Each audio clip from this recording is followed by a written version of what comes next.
Hello viewers, நீ நம்ம பார்க்க போறது ஒன் பீஸ் எபிசோட் 894 பார்ட் 2.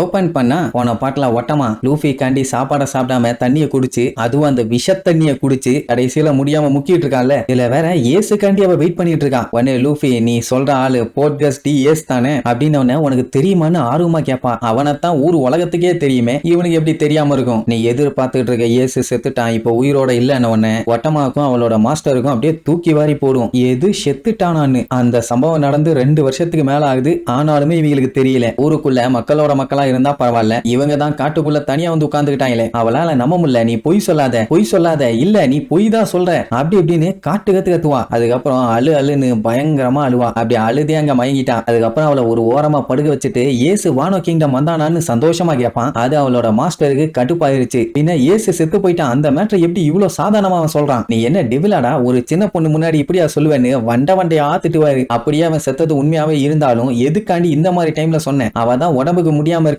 அப்படி இப்படின்னு பச்சை ஆத்துட்டுவாரு. அவன் தெளிவா சொல்லிடுவான், நீங்க எவ்வளவு வருஷம் வெயிட் பண்ணாலும் இனி அவன் வரப்போறது இல்ல. அதெல்லாம் ஓகேடா, அதை சொல்றதுக்கு ஒரு நேரம் கால வேண்டாம், விளக்கண்ண அதெல்லாம் ஓகே. நீ யாருன்னு கேட்டவனே, நான் தான் லூஃபி, ஃபியூச்சர்ல கிங் ஆஃப் த பைரட்டா ஆக போறேம்மா. அந்த ஆளுக்கு இந்த பைரட்டுங்கன்னா சுத்தமா புரியாது. அதனால மூக்க நீட்டி வச்சு காட்டுக்கு கத்திட்டு இருப்பான். என்ன இத்தனை கேள்வி கேட்கிறியே, முதல்ல நீ யாரியான்னு கேட்டா, இந்த ஆளு பேரு ஹிட்டட்சு, ஒரு ஸ்வாட் ஸ்மித். இப்ப லூஃபி ஏன் ஏசு செத்துட்டான்னு உடனே சொன்னான்னா, இவங்க இங்க இருந்து இவ்வளவு கஷ்டப்பட்டு இருக்காங்கல்ல, எதுக்கு இந்த தேவையில்லாத வேலை?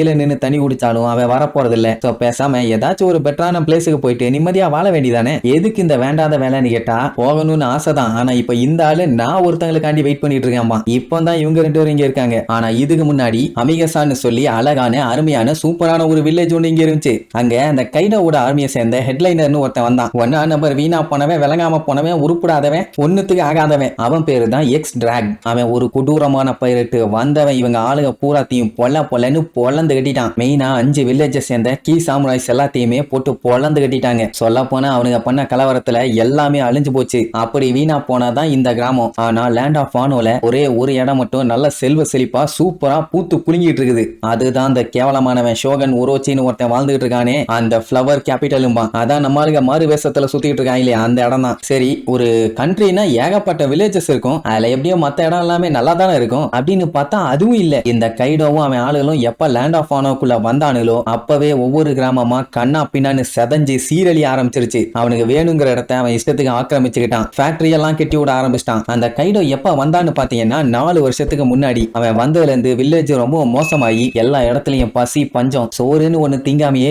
ஏகப்பட்ட பேரு செத்து விழுந்தாங்க. அவங்க நெருக்கமானவங்க, சொந்தக்காரங்க, அவங்க வீட்டுல இருக்கவங்கன்னு ஏகப்பட்ட பேரத்தை இழக்க ஆரம்பிச்சாங்க. இப்படியே நாட்கள் ரொம்ப மோசமா போயிட்டு இருக்கும் போதுதான் ஒரு நாள் ஏசு வந்து கடற்கரையில வந்து ஒதுங்கினான். அதுவும் அவன் கப்பலோட. நம்ம ஏசு எப்பவுமே கப்பல்ல கொஞ்சம் சாப்பாடு வச்சிருப்பான்னு வைங்க. அந்த வில்லேஜஸ் என்ன பண்ணிட்டாங்க, இவனுக்கு வீக்கான பைரட்ஸ்ங்க தான் சொல்லி கப்பல்ல இருந்த சாப்பாடு எல்லாத்தையுமே ஆட்டைய போட்டுக்கிட்டாங்க. அதுவும் எப்படி ஏசோட பைரட்ஸ் எல்லாத்தையும் கெட்டி போட்டுட்டு அவங்க சாப்பிட ஆரம்பிச்சிட்டாங்க. நீங்களே யோசிச்சு பாருங்க, மாச கணக்குல ஒழுங்கா சாப்பிடாம திடீர்னு ஒரு நல்ல சாப்பாடு கிடைக்குதுன்னா அவங்களுக்கு எப்படி இருக்கும்? அதனால வேகமா முடிஞ்ச அளவுக்கு சாப்பிட்டாங்க. அவங்களுக்கு அப்பவுமே பத்தல. இப்படி எல்லாரும் சாப்பிடறத ஏஸ் வேடிக்கை பார்த்துக்கிட்டே இருந்தான். சாப்பிட்டு முடிச்ச உடனே அவனை கட்டி வச்சிருந்த கைத்தெல்லாம் கொளுத்திக்கிட்டு அதுல இருந்து ஈஸியா வெளியில வந்துருவான். அவன் தான் நெருப்பாச்சே. உடனே அங்க இருந்த மக்கள் எல்லாம் பயங்கரமா பீதி ஆயிருவாங்க. ஆனா நம்ம பையன் நேரா ஒட்டமா கிட்ட போய், என்னமா நல்லா சாப்பிட்டியா, உனக்கு இது போதுமான்னு சிரிச்சுக்கிட்டே கேட்பான். பயந்துகிட்டு இருந்தா. ஆனா இவன் இப்படி கேட்டவனே என்ன சொல்றதுன்னு தெரியாம போதும்பா அப்படின்னா நான் அவங்க எல்லாத்துக்கும் கொஞ்சம் ஸ்வீட்ஸ் கொண்டு வரேன்னு சொல்லிட்டு அங்க இருந்து காட்டுக்குள்ள ஓடிடுவான். எல்லாத்துக்கும் பயங்கர ஆச்சரியம். ஏன்னா அவனை புடிச்சு வச்சு கெட்டி போட்டு அவன் சாப்பாட புடிங்கிட்டு இருக்காங்க. அதுவும் இவன் ஒரு பைரட்டு, எப்படி இவங்களை இப்படி விட்டான்னு சொல்லி ஒன்னும் புரியல. அவன் என்ன பண்ணிட்டான், சில வாரங்கள் அந்த வில்லேஜ்லயே தங்கி அவங்களுக்கு ஃபுட்டுக்கு என்னென்னலாம் பண்ண முடியுமோ அது எல்லாத்தையும் அவனால முடிஞ்ச அளவுக்கு பண்ணான். அண்ட் அது மட்டும் இல்லாம ஒட்டமா கூட நல்லா க்ளோஸ் ஆயிட்டான்னு வைங்க. 2 பேரும் எப்ப பார்த்தாலும் ஒன்னாதான் இருப்பாங்க, ஜாலியா சுத்துவாங்க, ஒரே என்ஜாய்மெண்ட் தான். சொல்ல போனா அப்பதான் ஊர் மக்கள் ஓரளவுக்கு நிம்மதியா இருந்தாங்க. ஏன்னா ஒரு பைரட்டு இவங்களை வந்து காப்பாத்துவான்னு கனவு வந்தா கூட அதை நம்ப முடியாது. ஆனா நிஜத்துல நம்ம ஏஸ் நடத்திட்டான். எப்படி ஏச பத்தி அந்த ஆளு பெருமையா சொல்லும் போது லூஃபிக்கு அவ்வளவு சந்தோஷமா இருக்கும். ஏன்னா பையன் இங்க வந்து நல்லது பண்ணிருக்கான்ல. சரி, அப்படியே கட் பண்ண அந்த பேசில் ஹாக்கின்ஸ் இருக்கானே, அவன்